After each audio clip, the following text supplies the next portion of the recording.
কক্সবাজারের উখিয়ায় অসহায় ফরিদ আলমের ঘর ভাঙচুর ও সন্ত্রাসী কর্মকাণ্ডের অভিযোগ উঠেছে। গত 16 ফেব্রুয়ারি সকাল আনুমানিক 11টায় উখিয়ার জালিয়াপালং ইউনিয়নের 7 নং ওয়ার্ড রূপপতি এলাকায় ফরিদ আলমের বসতভিটায় এই হামলাটি চালানো হয়েছে বলে জানা যায়। অভিযোগ সূত্রে জানা যায়, মৌলভী জাফর ও তার স্ত্রী ও সাঙ্গপাঙ্গ সহ দেশীয় অস্ত্র-শস্ত্র নিয়ে ফরিদ আলমের বসতভিটায় প্রবেশ করে এবং তার ঘেরার ট্যাংরা ভেঙে দেয়। এক পর্যায়ে তারা ফরিদ আলমের বসতঘরটি সম্পূর্ণরূপে মাটির সাথে মিশিয়ে দেয়। এ সময় ফরিদ আলম ও তার পরিবারের সদস্যদের খুনের হুমকি দেওয়া হয়। এ নিয়ে ফরিদ আলম জানান, সেদিন তারা তার মাকে নিয়ে হাসপাতালে গেলে সেই সুযোগে তারা এই ভাঙচুর চালায়। বাড়িতে কেউ না থাকার সুযোগে বিবাদীরা এই হামলা চালায়। আর গরিব মানুষ আর এখনো ডর মানুষ না, আর গরিব মানুষ গরিবের বিচার গান আল্লাহ দুনিয়া এড়ে নাই। আখেরত পাইলে ফোন তৈলে এই বিচার গান আই দেশের মানুষও তো চাই বা সরকার তো চাই, পাবলিক তো চাই। যারা আর বিড়া তো তুলি দিত স্যার এইটা রাখি গই যে এক সপ্তাহ পর আর হওয়া দোয়া তো রাতিয়া দৌড়ে লই যাই গই এই যারা সোনা চুর গই যে টিয়া চুর গই যে বলে হয় কদিন লাম্বা কাহিনী গই যে ফোনরাই চেয়ারম্যান এড়ে দেশত পাবলিক বিচার গই পাবলিক বিচার না চেয়ারম্যান হদে ওরা আসন মিশন এলাক টিয়া দি ফেলকে 1.5 বই সোনা হতে বাদ দিই হতে না দিয়া ভরে 1 লাখ টিয়া দিয়া ভরে তো আচ্ছা 1 লাখ টিয়া খিস্ত করে দিয়েছেন বাদ এত টিয়া নাই এন তেম হয়ে না বিচারে দৌড় মার হয়ে আয় 3 মাস পরে আয় ফোন চাইলে বউ মাইলে বাদ টিয়া দিন পারি আয় জমা ভাড়া গিয়ে গই বর্তমান গো তার মা আসছিল আর বউ ফোন গিয়ে গই তার মা তো বেশি অসুস্থ আর মা লোকে ডালা তাই ভর্তি হওয়ার পরে এতারা দিন 2 যায় আর গদ্দর বাংসুর করি ক্লিয়ার ভাঙি চুরি গেলে তাকে ক্ষমতা হনে কিছু নাই গদ্দর আসলে না বা দিয়ে সরকার তো সুস্থ বিচার চাই আর হঠাৎ ব্যবস্থা খাই পারিবেন ব্যবস্থা করে দিলাম সরকার। খবর পেয়ে ফরিদ আলম দ্রুত বাড়িতে ফিরে গেলে বিবাদীরা তাকে খুনের হুমকি দেয় এবং প্রাণে বাঁচাতে তাকে পালাতে হয়। ফরিদ আলমের স্ত্রী খালেদা বেগম বলেন,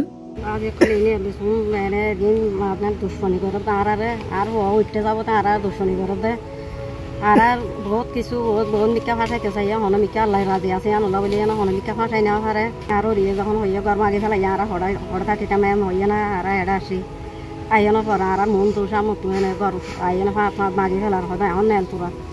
একসাথে ওগুলো জাগানো দিম পুরা জাগানো দিম এখন হইয়া না জাগা তো আর ঘর তো না লাগে আর বাইরে আগে পিঠা তোমার উড়িব লাগলি এনে গাছত চুয়ারি ধরে রাম গাছত আম ধরে ফাটল গাছত ফাটল ধরে এগুলা গালা ইনে খাই পেলা বলি হইবা যে আর ইন্ডিয়া দর্শনী করে জাফর মলের বউ তারা কারো ফাইন্সার ফাইন যা আছে দেখুন জাফর মলের বউ নামে এদের সাহেবা।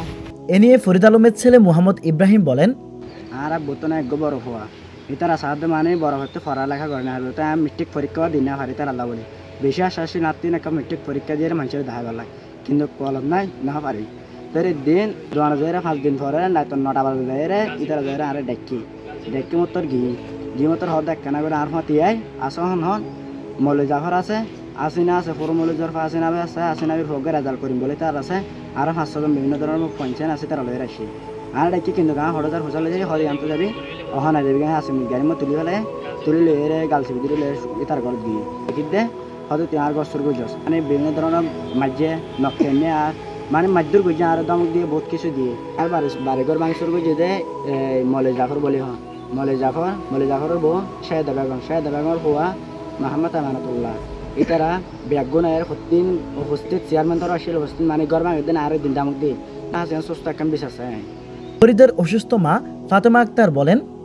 হসপিটালে তো আই এর গো তাই ভাত খেতে গেছি কিন্তু মানে বলে যাই নে দল হইলে মাত তুললে আর ব্রাং ডাং খুব মারে আর হ তুমি না লাই করতে না লাই গেল্লা হদাই ঘর বাই ফেলে আর নানার জায়গা না আর মারদিন না জায়গা। জানা যায় মৌলভী জাফর আওয়ামী লীগের ক্ষমতা ব্যবহার করেই বিভিন্ন সময় প্রভাব কাটিয়ে এমন হয়রানি করত। তবে এখন আওয়ামী লীগ না থাকলেও স্থানীয় প্রভাবশালী গোষ্ঠীর ছত্রছায়ায় এবং কোনো এক অদৃশ্য শক্তির জুড়ে তারা আবারও ফুলে ফেঁপে উঠেছে বলেই জানা যায়।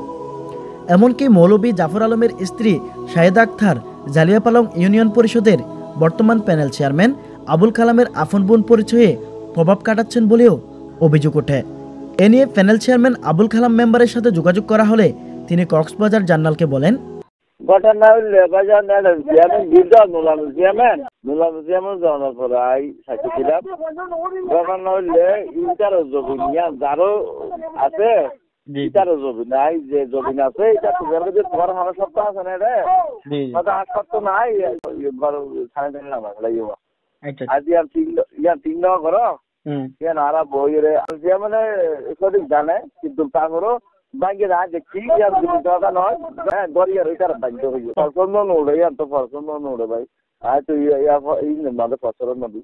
তার বুঝে আয় উল্টা গাড়ি না পিয়া তো জায়গা তো নয় জায়গা তো জমায় তুই গেলা গিলি এমন হয়ে আয় উল্টা গাড়ি। অভিযোগ ওঠে এই শাহেদা আক্তারই এসব ঘটনার নাটের গরু। এখনো প্রায় সময় ভাঙা বাড়িতে সামনেও তাকে দেশীয় অস্ত্র দা ছুরি নিয়ে দাঁড়িয়ে থাকতে দেখা যায়। এতে আইন শৃঙ্খলা পরিস্থিতির অবনতির শঙ্কায় আতঙ্ক ছড়িয়ে পড়েছে এলাকাবাসীর মাঝে। অভিযুক্ত জাফর আলম কক্সবাজার জার্নালকে মুঠোফোনে জানায়, ইটো লাইলে কোনো সংঘর্ষ নাই ভাই। এই 3 মাস আগে আর তো বানি আসবা মাসের মাঝে ইটার গরম মাছ চুরি করছে, চুরি করে ইটার বেম হতে গিয়ে ইটারে লাস্টে নোরা মিসার মাঝে ফরমাই দিল দে সোনা সোনা বাদ দিবে গই তুমি এল্লা খাতে পারবো ঠিকা দিব গই তুমি ইটারে একদম মাঝে পুরো দিব তাঁর ইয়ান হয়ে দিলিয়া 3-4 মাস ফেলে দিল একটিও নদে নীলা করো দে সমস্ত হতাই হই তখন আইস হই ভাই তার সবাই গাড়ি তার হয়ে যেতে কেন ইহান তুই ছবি রাত্রে যাবি নি গেলেও আই একখানা ইনিকা খানানো শুনি সম্বাদ জানি দর আর বা দিয়ে ফেলো হইয়া থারে কান কথাবার্তা থালার এটা আর সত্যের মতো যদি এই ফায়দা থাকে এটাকে মজা এখন মজা ওই আইটার জিং তো দিলাম সেটা করছি এনি লাশিকের করে যাই ভাই। ঘটনার বিষয়ে ওকিয়া থানার অফিসার ইনচার্জ আরিফ হোসেনের সাথে যোগাযোগ করা হলে তিনি বলেন, এ নিয়ে একটি অভিযোগ হাতে পেয়েছি, তদন্ত সাপেক্ষে ব্যবস্থা নেওয়া হবে। News desk, Cox's Bazar journal.